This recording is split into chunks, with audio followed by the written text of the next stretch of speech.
252 million years ago, life on Earth almost ended. In the oceans, about 96% of species died. On land, around 70% of vertebrates vanished. Forests collapsed, reefs disappeared, rivers carried mud and ash instead of teeming life. What could do that without a giant asteroid? How do we know the timeline, the killer, and the chain of events? Why did some small, tusked plant eater named Lystrosaurus walk through the wreckage like it owned the place? And what do the rocks whisper about our own future? Let us open the case file on the Permian-Triassic mass extinction, better known as the Great Dying. Before the fall, the late Permian world was busy and loud. All the continents were joined as Pangaea. The interior was dry, but coasts and rivers supported forests of conifers and ferns. Synapsids ruled the land. Herds of barrel-chested dicynodonts grazed near water. Sleek Gorgonopsian hunters prowled with saber-like teeth. Insects buzzed. In the seas, reefs made by sponges and algae flourished. Ammonoids drifted. Brachiopods and crinoids covered the seafloor. Even the last trilobites still clung to existence. This rich web would soon unravel with shocking speed. The fossil record shows the crash was fast in geologic time, maybe tens of thousands of years. Fieldwork in the Karoo of South Africa, led by researchers like Roger Smith, climbs from late Permian layers packed with diverse synapsids into early Triassic layers where diversity collapses. Above the extinction boundary, one animal dominates.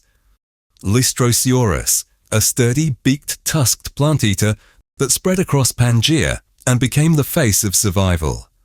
In the Italian Alps, Henk Visscher and Looy found a fungal spike right after the boundary. Pollen almost vanishes, while fungal spores surge, as if the planet's forests died at once and decomposes through a feast. In marine sections in China and many other places, a sharp negative shift in carbon isotopes marks a massive pulse of light carbon into the air and oceans. Sediments turn dark and show signs of anoxia. Paul Wignall and Richard Twitchett traced oxygen-poor conditions creeping from deep water up into the shallows. Some sites in Australia and Antarctica even contain shocked quartz, which Gregory Retallack points to when raising a possible impact. The picture is a world hit by many stressors at once. The prime suspect stands over Siberia. The Siberian Traps eruptions built a vast, large igneous province, now seen in the steppe-like lava plateaus of the Putarana Plateau. Over a few 100,000 years, about 3 million cubic kilometers of basalt poured out.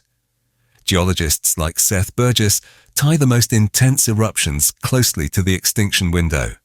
The lava itself did not flood the whole planet, but the gases did the real damage. Magma tore through coal beds and oil-rich rocks and baked them. Volcanoes spewed carbon dioxide and sulfur dioxide.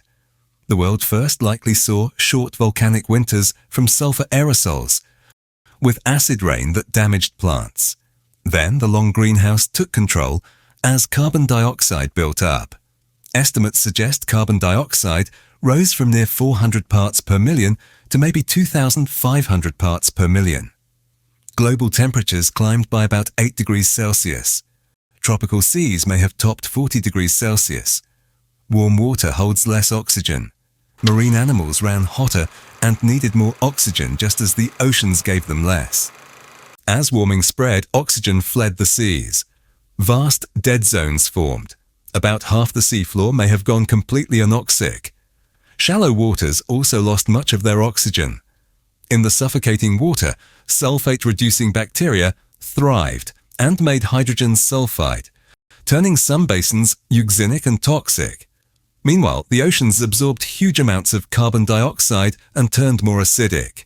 Shell builders struggled to grow and hold on to calcium carbonate. Reefs collapsed and did not return for millions of years, leaving a long reef gap. On land, acid rain burned leaves and soils. Heat and drought grew worse across Pangaea's interior. Wildfires raged.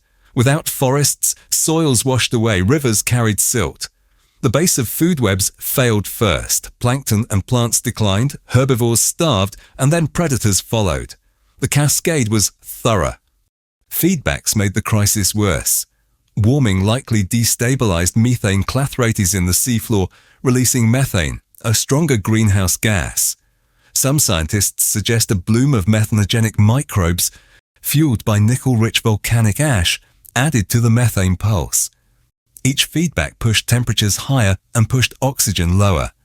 The carbon isotope record, with its large negative excursion, captures this giant burp of light carbon.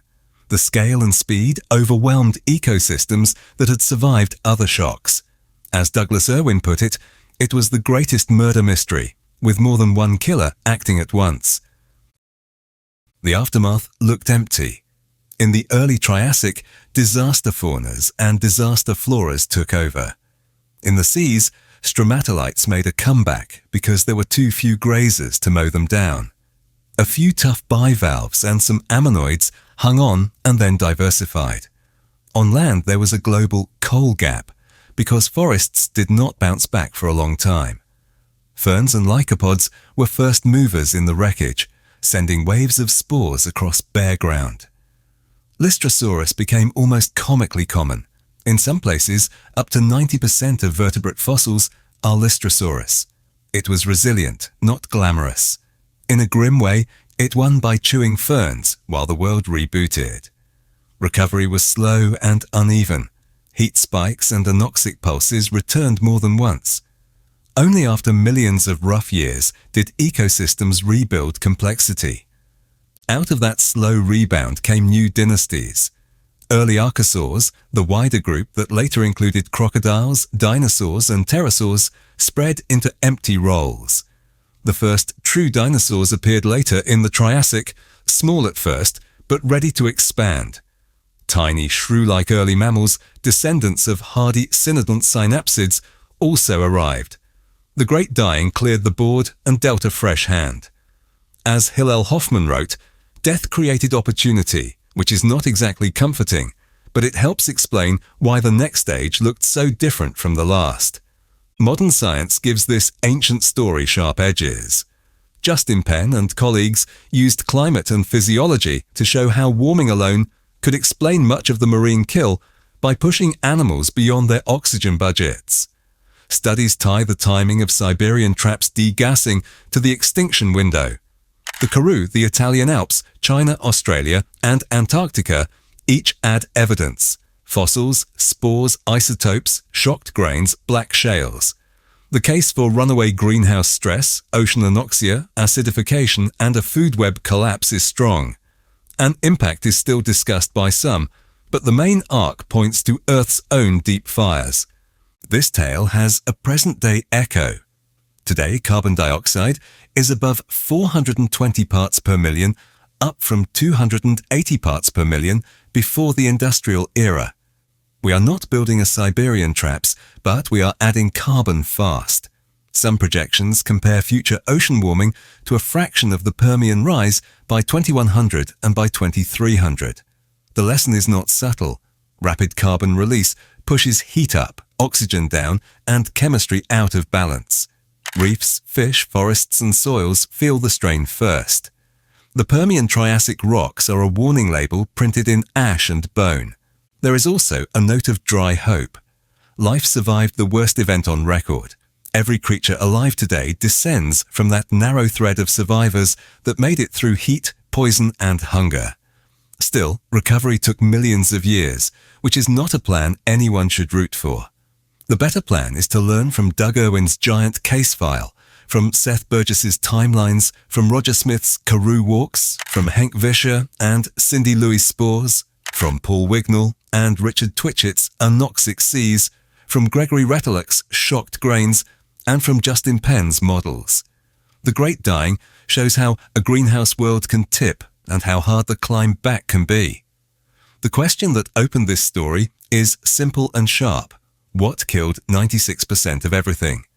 The answer is a chain of volcano-driven greenhouse shocks that stripped oxygen from the seas, acidified waters, burned forests, and broke food webs. The follow-up question is the one that matters now. What do we choose to do with that knowledge?